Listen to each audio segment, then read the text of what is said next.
Assalamualaikum warahmatullahi wabarakatuh. Hai, halo, bagaimana kabar kalian semua? Anak-anak hebat, apakah kalian sudah siap untuk belajar bersama Bu Iva? Alhamdulillah kalau kalian sudah siap semuanya. Hari ini kita akan belajar tentang materi yang sangat menarik sekali. Materi yang Ibu akan pastikan kalian akan sangat tertarik untuk mempelajarinya. Apakah judul materi pada pertemuan kita pada kali ini? Yaitu ketergantungan antar ruang dan pengaruhnya terhadap kesejahteraan masyarakat. Nah, anak-anak yang Ibu banggakan, anak-anak hebat, materi kita ini berada pada kelas 9 di semester 2 tahun ajaran 2021-2022. Tentunya masih bersama Ibu Muslihatun Sarifah MPD, guru IPS di SMP Negeri 8 Salatiga. Wah, sudah tidak sabar sekali. Ibu bersama kalian akan membuka lebih dalam tentang materi yang ada dalam video ini. Bersama saya, guru IPS SMP Negeri 8 Salatiga, yaitu Ibu Muslihatun Sarifah, SPD, MPD.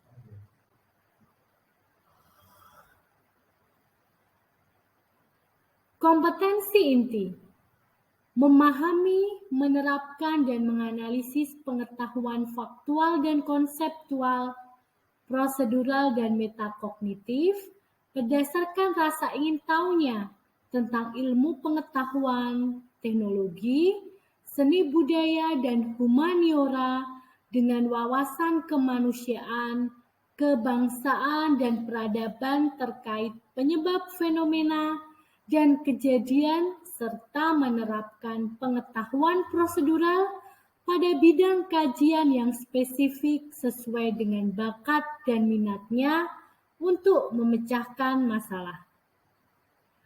Bernalar dan menyaji dalam ranah konkret dan ranah abstrak terkait dengan materi yang dipelajarinya di sekolah secara mandiri, bertindak secara efektif, dan namun menggunakan metode sesuai kaidah keilmuan.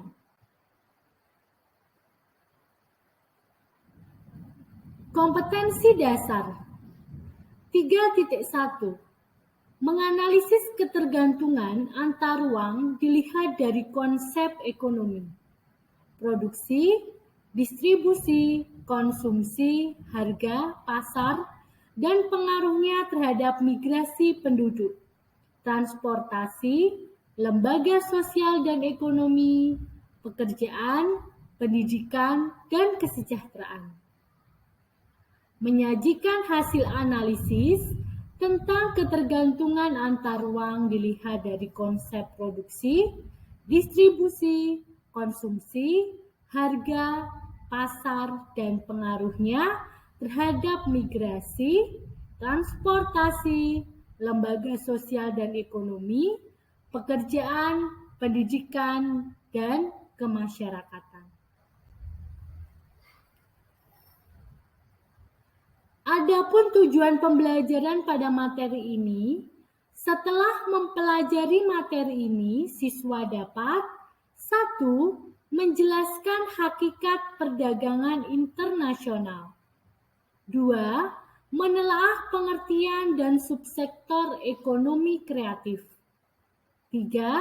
Menganalisis keunggulan Indonesia dalam bidang ekonomi. Yang keempat, mampu untuk menjelaskan hakikat dari perdagangan bebas.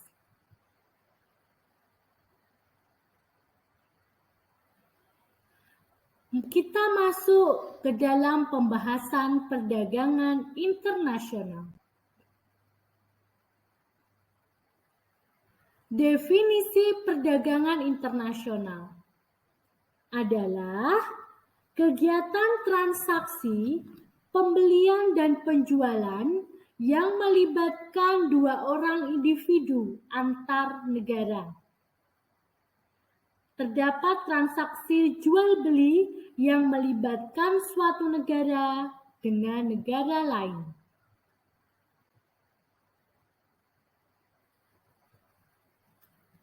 Bentuk perdagangan internasional.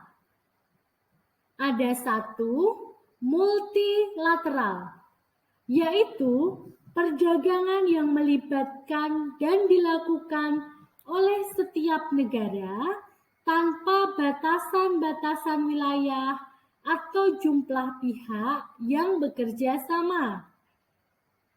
Yang kedua, perdagangan bilateral. Perdagangan yang dilakukan dan hanya melibatkan dua pihak saja. Yang ketiga, perdagangan regional.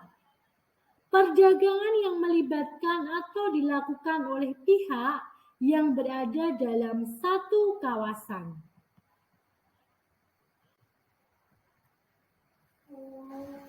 Ada dua macam teori perdagangan internasional, yaitu satu, teori keunggulan komparatif. Teori ini menjelaskan bahwa apabila suatu negara tidak memiliki keunggulan dalam memproduksi suatu barang, negara tersebut dapat melakukan perdagangan dengan cara memproduksi barang yang paling produktif dan efisien untuk diproduksi. Teori perdagangan yang kedua yaitu teori keunggulan mutlak. Teori ini menyatakan bahwa perdagangan internasional akan memberikan keuntungan pada negara yang dapat memproduksi dengan harga yang lebih rendah dibandingkan dengan harga yang ditetapkan di negara lain. Berikutnya, kita akan masuk pada faktor pendorong perdagangan internasional.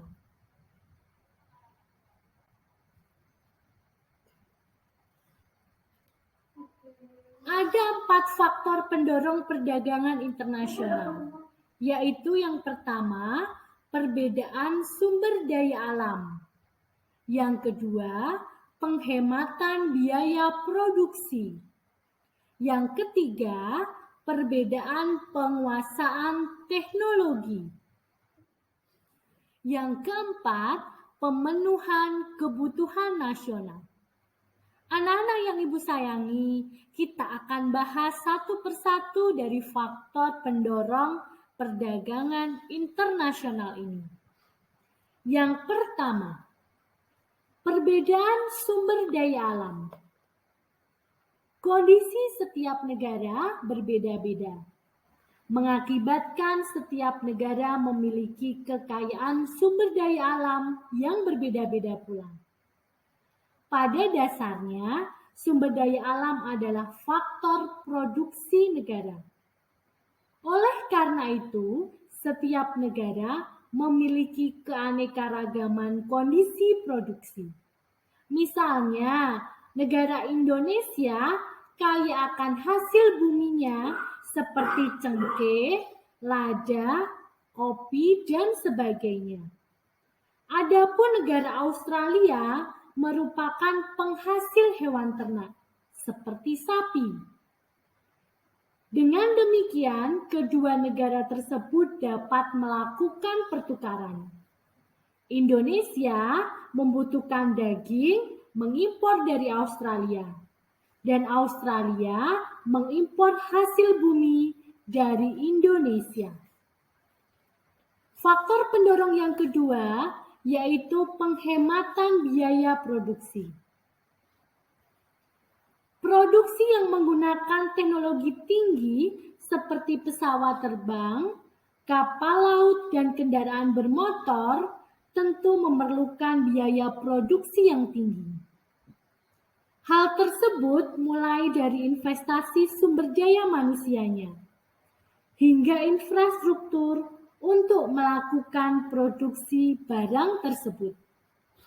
Oleh karena itu, negara-negara yang belum mampu menguasai teknologi dalam industri pesawat terbang, kapal laut, dan kendaraan bermotor akan membeli ke negara produsennya. Dengan demikian, negara akan menghemat biaya produksi daripada harus memproduksi sendiri dengan biaya yang jauh lebih mahal. Yang ketiga, perbedaan penguasaan teknologi. Kemampuan dalam penguasaan teknologi antar negara tentunya berbeda-beda. Negara yang memiliki teknologi modern dapat dipastikan bahwa yang diproduksi pasti memiliki keunggulannya sendiri. Sedangkan negara berkembang dapat melakukan kerjasama perdagangan dengan negara-negara maju tersebut.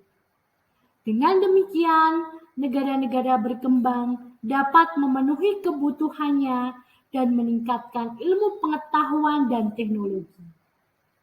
Adapun negara maju akan memperoleh keuntungan atas keunggulan teknologi yang dimilikinya karena produksinya dapat terjual. Faktor pendorong berikutnya adalah pemenuhan kebutuhan nasional. Pemenuhan kebutuhan nasional ditandai adanya keinginan untuk memperoleh barang atau jasa yang tidak dapat diproduksi di dalam negeri sendiri. Dengan demikian, mereka harus mengimpor dari negara lain. Hal tersebut menandakan bahwa negara yang belum dapat memproduksi alat-alat industri modern maka harus mengimpor barang-barang tersebut dari negara yang dapat memproduksi alat-alat modern.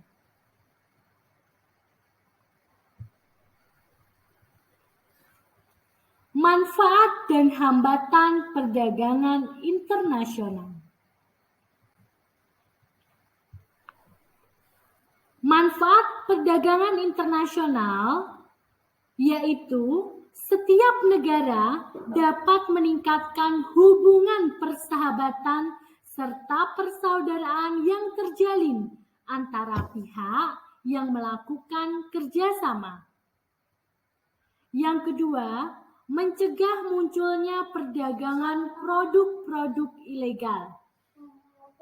Yang ketiga, mempererat hubungan politik terhadap setiap negara. Kemudian meningkatkan kemakmuran suatu negara. Yang kelima, memperluas kesempatan kerja sehingga dapat mengurangi pengangguran. Yang keenam, meningkatkan devisa negara karena masuk dan keluarnya barang perdagangan yang dikenakan pajak pada tiap negara. Ada juga membantu menekan biaya produksi tertentu karena dianggap kurang stabil. Kebutuhan hidup mudah terpenuhi.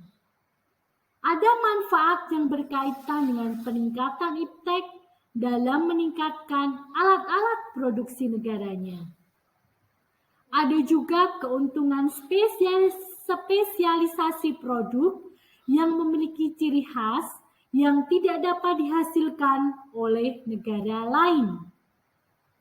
Dan juga ada manfaat dari perdagangan internasional lainnya, yaitu memperluas pasar dan meningkatkan pendapatan.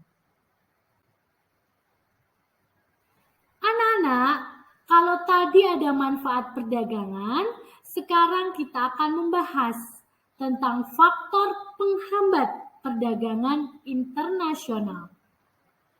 Yang nomor 1, perbedaan mata uang antara negara pengekspor dengan pengimpor.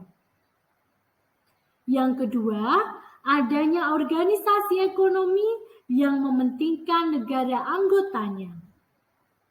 Yang ketiga, proses dan prosedur ekspor-impor yang panjang dan lama. Kemudian adanya kebijakan impor yang dilakukan suatu negara. Yang kelima, adanya pengenaan bea masuk yang tinggi. Yang keenam, adanya perang yang dialami suatu negara dan perompak. Kemudian yang ketujuh, adanya perbedaan ketentuan atau peraturan. Yang kedelapan, perbedaan bahasa antara negara pengekspor dengan pengimpor. Berikutnya, kita akan membahas tentang macam-macam perdagangan internasional. Yang nomor 1, ekspor dan impor. Ekspor dan impor merupakan bentuk perdagangan internasional yang paling sering dilakukan. Ada dua cara melakukan ekspor, yaitu ekspor biasa melalui ketentuan yang berlaku dan ekspor tanpa LC. Barang boleh dikirim melalui izin Departemen Perdagangan. Berikutnya adalah barter. Barter atau pertukaran barang dengan barang mewah masih sering dilakukan dalam perdagangan internasional. Jenisnya meliputi direct barter, switch barter, counter purchase, dan baby back barter. Konsinyasi. Konsinyasi adalah penjualan dengan pengiriman barang ke luar negeri di mana belum ada pembeli tertentu di luar negeri. Penjualannya dapat dilakukan melalui pasar bebas atau bursa dagang dengan cara lelang. Package deal. Perdagangan yang dilakukan melalui perjanjian dagang atau trade agreement dengan negara lain. Border crossing. Perdagangan yang timbul dari dua negara berdekatan untuk memudahkan penduduknya saling melakukan transaksi. Berikutnya, kita akan membahas tentang dampak perdagangan internasional bagi Indonesia. Dampak positif. 1. Mempererat persahabatan antar bangsa. Yang kedua, menambah kemakmuran negara. Yang ketiga, menambah kesempatan kerja. Yang keempat, mendorong kemajuan ilmu pengetahuan dan teknologi. Yang kelima, sumber pemasukan kas negara. Yang keenam, menciptakan efisiensi dan spesialisasi. Berikutnya adalah dampak negatif perdagangan internasional, yaitu adanya ketergantungan suatu negara terhadap negara lain. Adanya persaingan yang tidak sehat dalam perdagangan internasional. Banyak industri kecil yang kurang mampu bersaing menjadi gulung tikar. Adanya pola konsumsi masyarakat meniru konsumsi negara yang lebih maju. Terjadinya kekurangan tabungan masyarakat untuk investasi karena masyarakat menjadi konsumtif. Timbulnya penjajahan ekonomi oleh negara yang lebih maju. Anak-anak, ada banyak sekali konsep tentang ekonomi kreatif. Kita akan membahasnya satu persatu.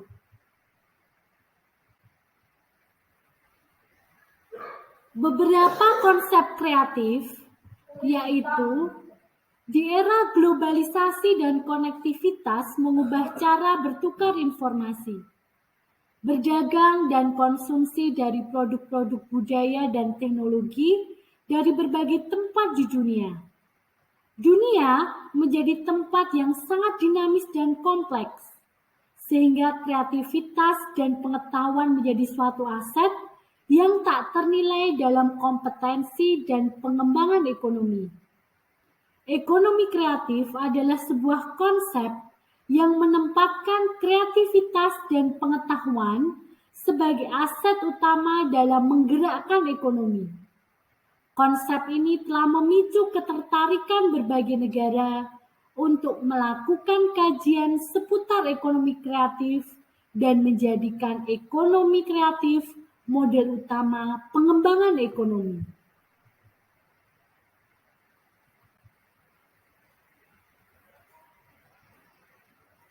Anak-anak, berikutnya kita akan membahas satu persatu tentang jenis-jenis ekonomi kreatif. Yang pertama adalah periklanan atau advertising. Kegiatan kreatif yang berkaitan dengan jasa periklanan, yakni komunikasi satu arah dengan menggunakan medium tertentu, meliputi proses kreasi, operasi, dan distribusi dari periklanan yang dihasilkan.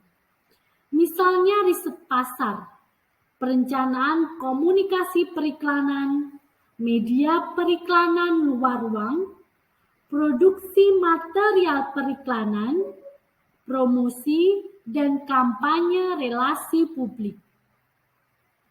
Selain itu, tampilan periklanan di media cetak, surat kabar dan majalah, serta elektronik, penyebaran selebaran, pamflet, brosur, dan masih banyak lagi. Arsitektur. Kegiatan kreatif yang berkaitan dengan desain bangun secara menyeluruh, baik dari level makro dan landscape sampai level mikro.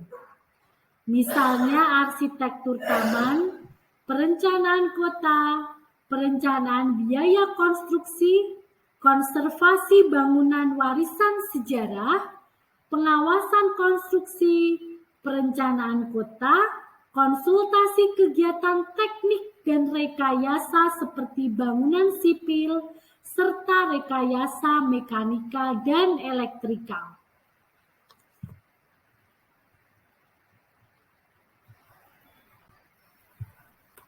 Pasar barang seni.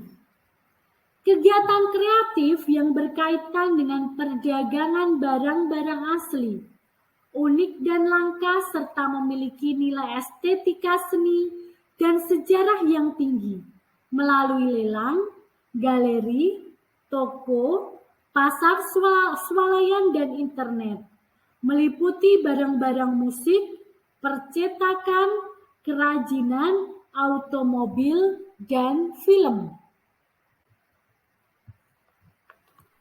Anak-anak, ekonomi kreatif berikutnya adalah kerajinan atau craft. Kegiatan kreatif yang berkaitan dengan kreasi, produksi dan distribusi produk yang dibuat atau dihasilkan oleh tenaga pengrajin yang berawal dari desain awal sampai proses penyelesaian produknya. Kerajinan meliputi barang kerajinan yang terbuat dari batu berharga, serat alam maupun buatan, kulit, rotan, bambu, kayu, logam. Produk kerajinan pada umumnya hanya diproduksi dalam jumlah yang relatif kecil dan bukan merupakan produksi massal.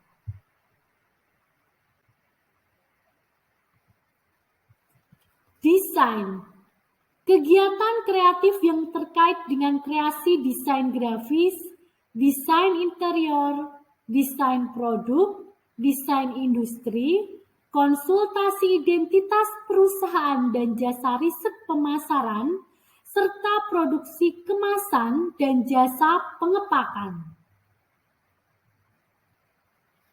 Fashion. Kegiatan kreatif yang terkait dengan kreasi desain pakaian, desain alas kaki, dan desain aksesoris model lainnya. Produksi pakaian mode dan aksesoris serta konsultasi lini produk. Berikut distribusi produk fashion. Video, film, dan fotografi. Kegiatan kreatif yang terkait dengan kreasi produksi video, film, dan jasa fotografi, serta distribusi rekaman video dan film. Termasuk di dalamnya penulisan skrip, dubbing film, sinematografi, sinetron, dan eksibisi atau festival film. Permainan interaktif atau game. Kegiatan kreatif yang berkaitan dengan kreasi, produksi, dan distribusi permainan komputer dan video yang bersifat hiburan, ketangkasan, dan edukasi. Subsektor permainan interaktif bukan didominasi sebagai hiburan semata-mata, tetapi juga sebagai alat bantu pembelajaran atau edukasi. Musik. Kegiatan kreatif yang berkaitan dengan kreasi atau komposisi, pertunjukan, reproduksi, dan distribusi dari rekaman suara. Seni pertunjukan. Kegiatan kreatif yang berkaitan dengan usaha pengembangan konten, produksi pertunjukan, misalnya pertunjukan wayang, balet, tarian tradisional, tarian kontemporer, drama, musik tradisional, musik teater, opera, termasuk musik etnik, desain dan pembuatan busana pertunjukan, tata panggung, dan tata pencahayaan. Penerbitan dan percetakan. Kegiatan kreatif yang terkait dengan penulisan konten dan penerbitan buku, jurnal, koran, majalah, tabloid. Subsektor ini mencakup penerbitan perangko, materai, uang kertas, obligasi, dan terbitan khusus lainnya. Juga mencakup penerbitan foto-foto, grafir, dan kartu pos, formulir, poster, reproduksi, percetakan lukisan, dan barang cetakan lainnya, termasuk rekaman mikrofilm. Layanan komputer dan piranti lunak. Kegiatan kreatif yang terkait dengan pengembangan teknologi informasi, termasuk layanan jasa komputer, pengolahan data, pengembangan database, pengembangan piranti lunak, integrasi sistem, desain dan analisis sistem, desain arsitektur piranti lunak, desain prasarana piranti lunak dan piranti keras, serta desain portal termasuk perawatannya. Televisi dan radio. Kegiatan kreatif yang berkaitan dengan usaha kreasi, produksi, dan pengemasan acara televisi seperti game, kuis, reality show, infotainment, dan lainnya. Penyiaran dan transmisi konten acara televisi dan radio, termasuk kegiatan stasiun relay, siaran radio, dan televisi. Riset dan pengembangan.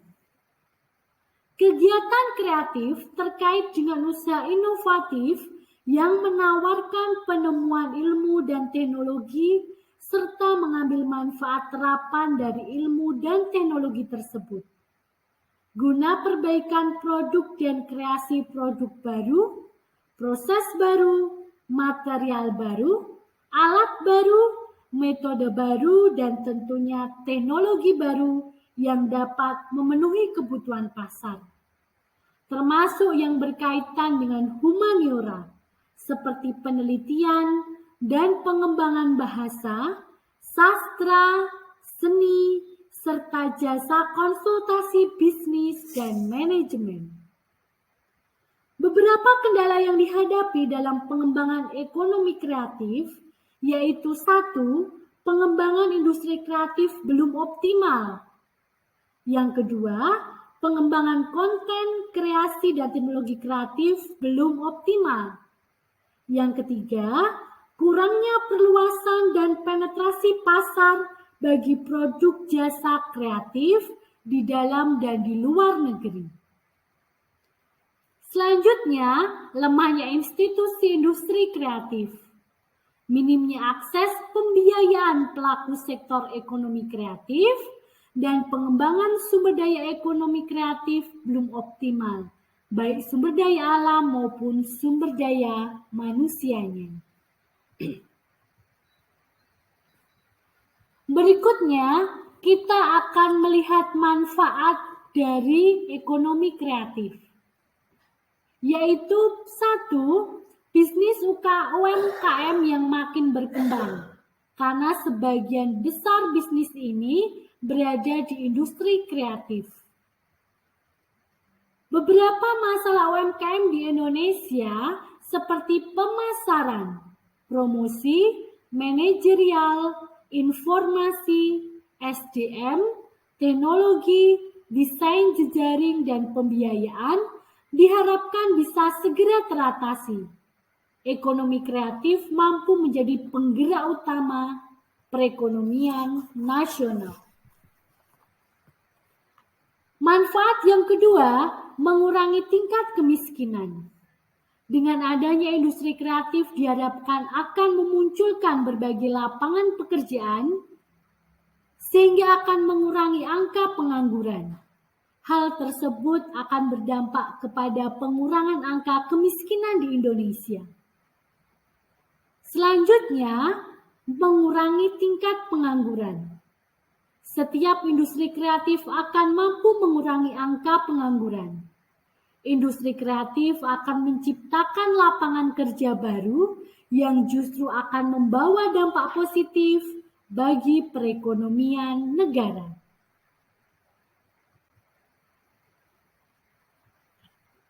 Upaya untuk meningkatkan ekonomi kreatif. Pemerintah membuat beberapa langkah terobosan, di antaranya sebagai berikut. 1. Menyiapkan insentif untuk memacu pertumbuhan industri kreatif berbasis budaya, dengan harapan mampu menyumbangkan devisa. Insentif itu mencakup perlindungan produk budaya, pajak, kemudahan memperoleh dana pengembangan, fasilitas pemasaran dan promosi, hingga pertumbuhan pasar domestik dan internasional. Yang kedua, membuat roadmap industri kreatif yang melibatkan berbagai departemen dan kalangan. Membuat program komprehensif untuk menggerakkan industri kreatif melalui pendidikan, pengembangan SDM, desain, mutu, dan pengembangan pasar. Memberikan perlindungan hukum dan insentif bagi karya industri kreatif. Beberapa contoh produk industri kreatif yang dilindungi oleh HAKI diantaranya buku, tulisan, drama, tari, koreografi, karya seni rupa, lagu atau musik, dan arsitektur. Produk lainnya adalah paten terhadap suatu penemuan, merek, produk, atau jasa desain industri, desain tata letak sirkuit terpadu, dan rahasia dagang. Selanjutnya, upaya yang terakhir adalah pemerintah akan membentuk Indonesian Creative Council yang akan menjadi jembatan untuk menyediakan fasilitas bagi para pelaku industri kreatif.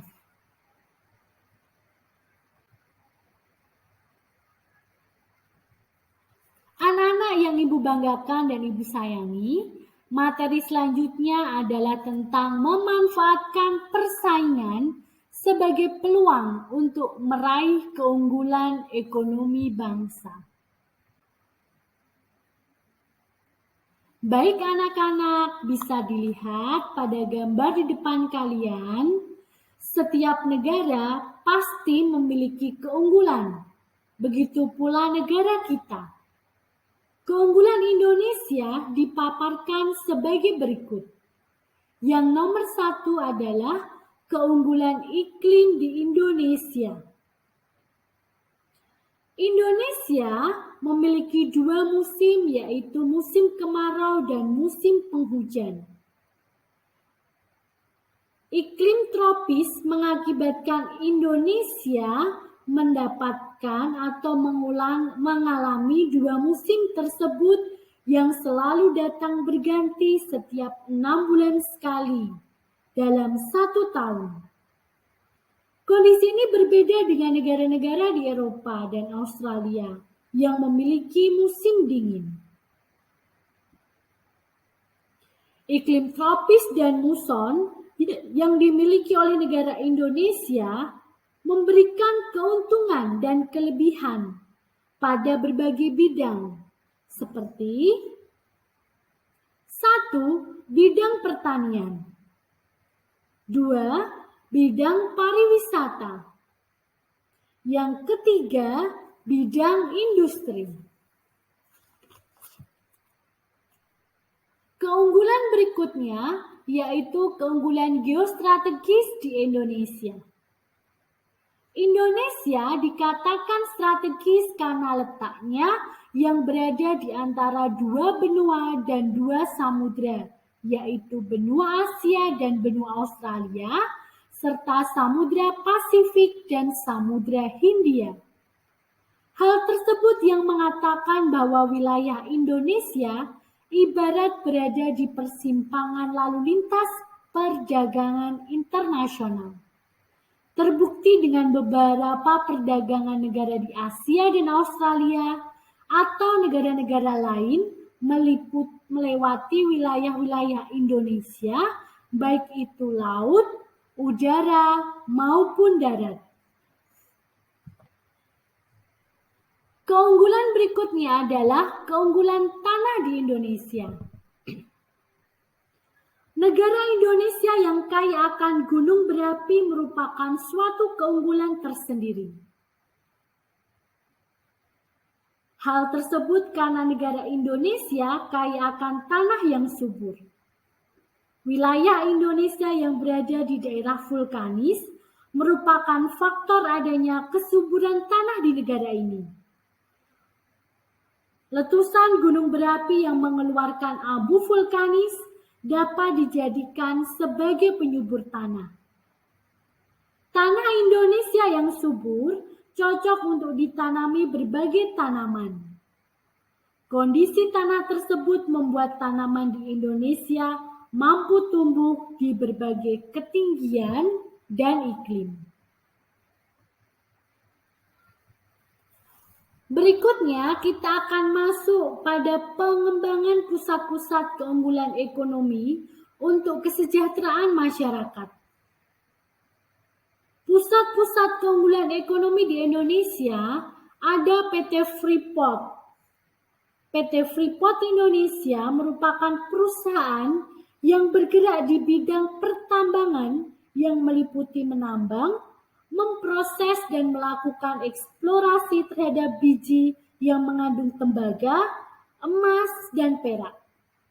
PT Freeport Indonesia merupakan perusahaan afiliasi dari Freeport McMoran.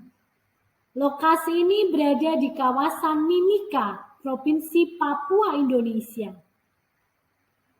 PT Freeport Indonesia bekerja sama dengan instansi pemerintah, masyarakat setempat, maupun lembaga swadaya masyarakat yang bertanggung jawab untuk meningkatkan kinerja lingkungannya. Selanjutnya ada perusahaan tambang minyak negara atau PTMN. Keberadaan pertama kilang minyak di Indonesia dimulai tahun 1890. Selama 55 tahun kemudian, kilang banyak didirikan oleh perusahaan-perusahaan asing di dekat lapangan-lapangan minyak Sumatera, Kalimantan, Jawa, Sulawesi, dan Nusa Tenggara. Kilang minyak adalah pabrik atau fasilitas industri yang sangat kompleks dengan berbagai jenis peralatan, proses, dan fasilitas pendukungnya untuk mengolah minyak mentah menjadi produk petroleum yang bisa langsung digunakan. Dalam catatan sejarah kilang di Indonesia, dimulai dari saat Zilker, si penemu sumber minyak pertama di Indonesia, yaitu di Pangkalan Berandan 5 Juni 1885. Berhasil meyakinkan banyak pihak di Belanda untuk mendirikan perusahaan yang kemudian terkenal sebagai The Royal Dutch. Batik Indonesia. Keindahan batik dari Indonesia sudah tersebar hingga ke penjuru dunia. Bahkan kerajinan Indonesia telah ditetapkan sebagai warisan kemanusiaan untuk budaya lisan dan non-bendawi oleh UNESCO sejak 2 Oktober 2009. Namun penetapan tersebut perlu upaya keras. Batik sendiri pertama kali diperkenalkan kepada dunia oleh Presiden Soeharto di konferensi PBB. Sebelum mendapat pengujian tertutup oleh UNESCO di Paris pada tanggal 11 hingga 14 Mei 2009. Batik sempat diklaim oleh negara lain.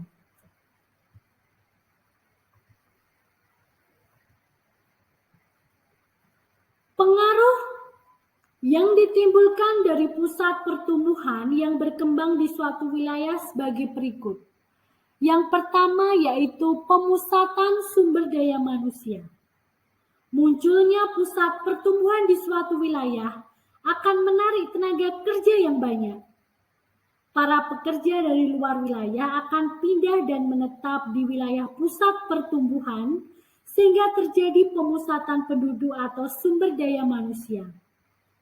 Arus migrasi penduduk dari daerah pedesaan menuju pusat pertumbuhan atau kota di Indonesia menunjukkan peningkatan seiring dengan perkembangan pusat pertumbuhan atau kota itu. Sebagai contoh, penambangan batu bara di wilayah Kalimantan memerlukan banyak tenaga kerja dari luar wilayahnya.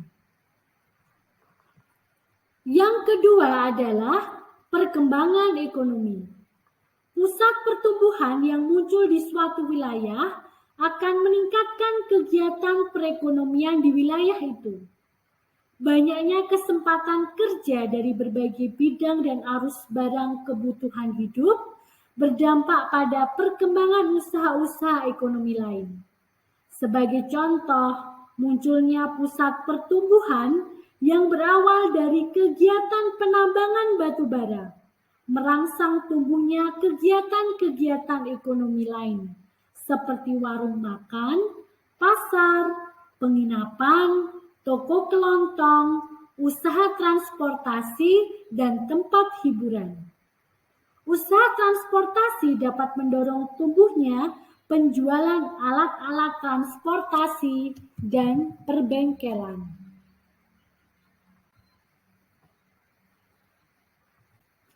Anak-anak yang Ibu sayangi, kita akan masuk ke pasar bebas.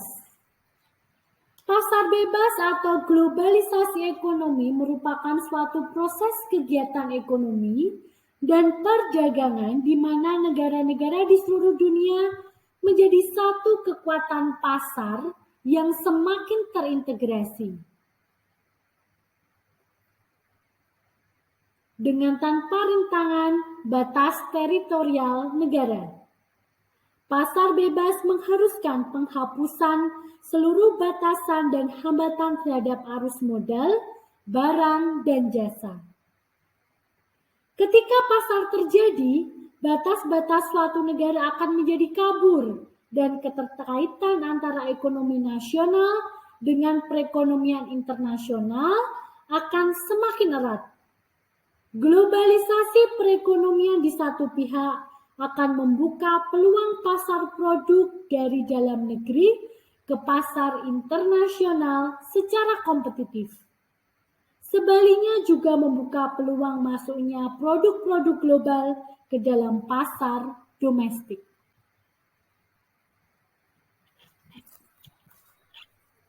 Keuntungan pasar bebas: 1. Memenuhi kebutuhan suatu negara. Yang kedua, meningkatkan kualitas produk. Yang ketiga, memperluas lapangan kerja.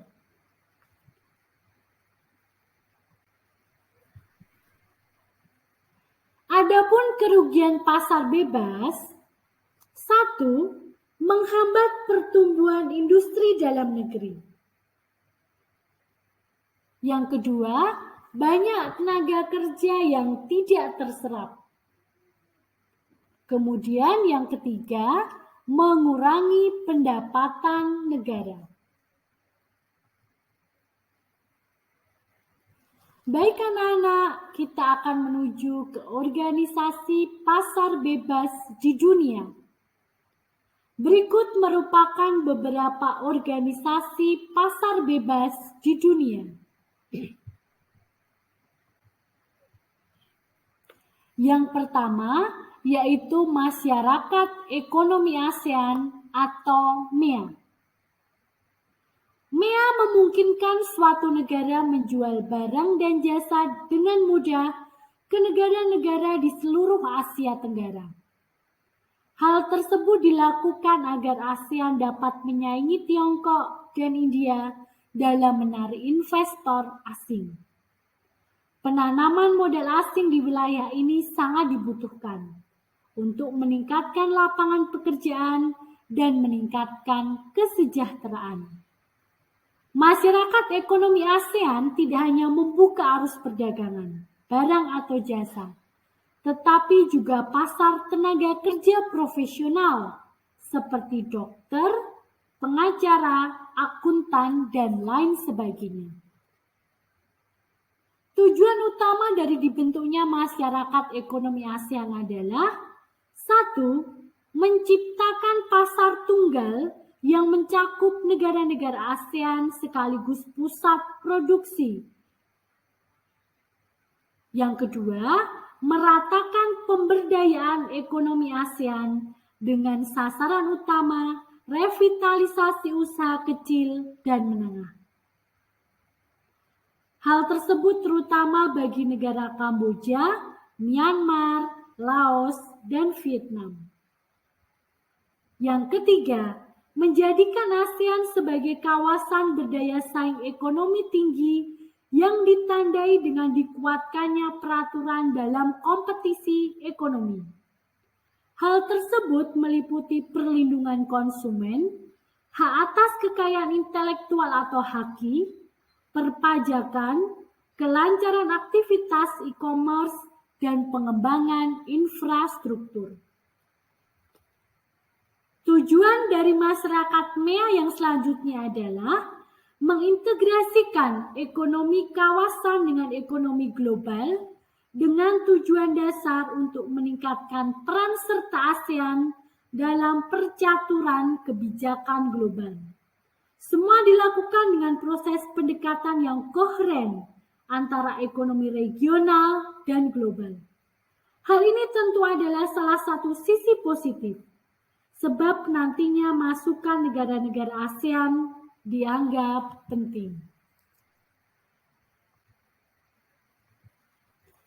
AFTA atau ASEAN Free Trade Area. AFTA didirikan pada tahun 1992 di Singapura pada saat berlangsungnya konferensi tingkat tinggi KTT ASEAN keempat. AFTA adalah kesepakatan yang dibentuk oleh negara-negara ASEAN untuk menciptakan suatu zona perdagangan bebas.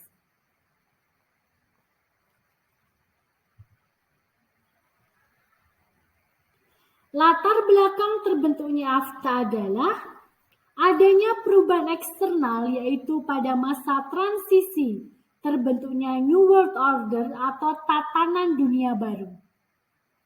Ada perubahan internal, yaitu adanya kemajuan ekonomi negara-negara anggota selama 10 tahun terakhir. Hasil kerjasama ASEAN yang kurang mengembirakan dan menggalang persatuan regional untuk meningkatkan posisi dan daya saing. MEE atau Masyarakat Ekonomi Eropa. Pada tahun 2009, semua lembaga MEE dileburkan menjadi Uni Eropa. Sasaran akhir pasar tunggal Eropa yaitu tercapainya lalu lintas bebas barang, jasa, modal, dan tenaga kerja atau sering disebut 4 kebebasan Eropa. Sasaran tersebut dicapai dengan menghapus 3 rangkaian hambatan, yaitu hambatan fisik, teknis, dan fiskal. Masyarakat Ekonomi Eropa adalah organisasi kawasan yang bertujuan menyatukan ekonomi negara-negara anggotanya.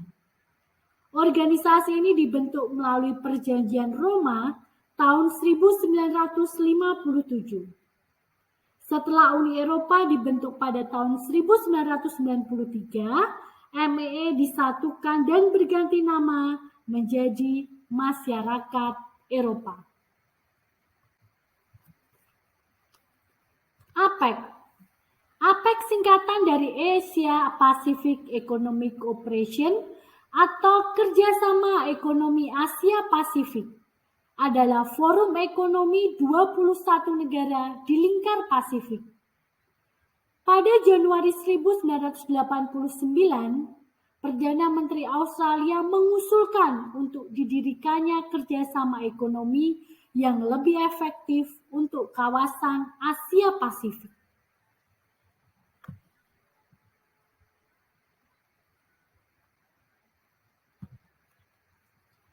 Berikutnya adalah WTO. WTO singkatan dari World Trade Organization atau Organisasi Perdagangan Dunia. Organisasi ini didirikan di Geneva, Swiss pada tanggal 1 Januari 1995 dari negosiasi putaran Uruguay. Fungsi dan tujuan didirikannya WTO adalah sebagai berikut. Yang nomor 1, mengatur perjanjian antar negara dalam perdagangan. Berikutnya, mendorong arus perdagangan antar negara. Dalam proses perdagangan yang melibatkan banyak pihak, terutama antar negara, tentunya tidak jarang terjadi berbagai hambatan. Hambatan tersebut bisa berupa faktor eksternal maupun faktor internal. Hal tersebut yang membuat keberadaan dari WTO dibutuhkan, di mana WTO akan mencegah atau menghilangkan hambatan-hambatan tersebut, agar nantinya dapat tercipta kelancaran arus perdagangan barang maupun jasa yang dilakukan antar negara, sehingga nantinya hal tersebut dapat mendorong arus perdagangan antar negara untuk berjalan ke arah yang menguntungkan semua pihak dan berjalan sesuai harapan untuk menjalankan roda ekonomi dunia.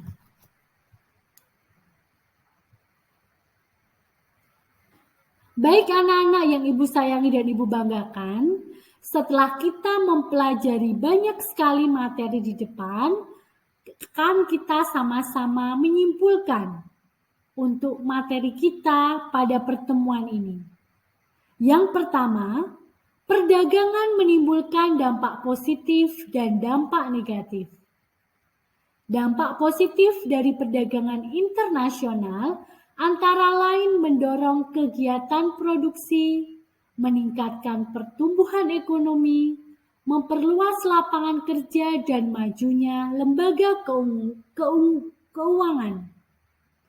Ekonomi kreatif dapat menghasilkan barang yang murah dan berkualitas sehingga mampu menciptakan persaingan antar negara. Persaingan dapat ditingkatkan oleh keunggulan ekonomi suatu bangsa. Banyak pusat keunggulan ekonomi di Indonesia di berbagai daerah yang memberikan manfaat bagi kehidupan masyarakatnya. Pengaruh keunggulan antara lain ada migrasi penduduk, berdirinya lembaga sosial, ekonomi demi kebutuhan masyarakat. Juga tersedianya kesempatan kerja dan meningkatnya kualitas pendidikan. Anak-anak yang Ibu sayangi dan Ibu banggakan, berikutnya setelah kalian menerima materi, kemudian bersama-sama menyimpulkan, Ibu akan memberikan kalian soal untuk dikerjakan. Ada latihan soal, yaitu nomor 1, mengapa perdagangan internasional dapat meningkatkan ketergantungan suatu negara terhadap negara lain? Yang kedua, mengapa perdagangan internasional dapat terjadi? Yang ketiga, apa sebab munculnya ekonomi kreatif? Kemudian, berikan contoh manfaat ekonomi kreatif terhadap UMKM. Selanjutnya, jelaskan tujuan dari pembentukan organisasi APEC. Baik anak-anak, terima kasih untuk semua perhatiannya. Sampai dengan saat ini, banyak sekali informasi dan materi yang bisa kalian dapatkan melalui tayangan video pembelajaran dari Bu Iva. Sekali lagi terima kasih dan sampai berjumpa di kesempatan mendatang dengan video pembelajaran dengan materi yang tentunya akan semakin menarik. Ibu akhiri pertemuan kita pada kesempatan kali ini. Assalamualaikum warahmatullahi wabarakatuh.